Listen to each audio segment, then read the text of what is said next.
А на самом деле, сколько можно зарабатывать? Меня не интересуют маленькие деньги, мне нужны миллионы. Хорошо, давай начнем с того, что, давай начнем с того, что сколько времени ты готова инвестировать. Сколько зарабатываешь ты сегодня, инвестируя столько часов времени.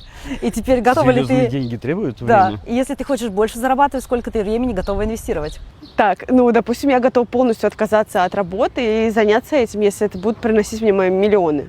Ну, без проблем, тогда вперед. Ну, начнем маленькими шагами. Через сколько я смогу заработать миллион? Ну, а через сколько? Ну, смотря кто как движется, да, кто как хочет зарабатывать. Можно через год, можно через полгода кто-то зарабатывает, а кто-то и через 5 лет может заработать. То есть предела-то здесь нет.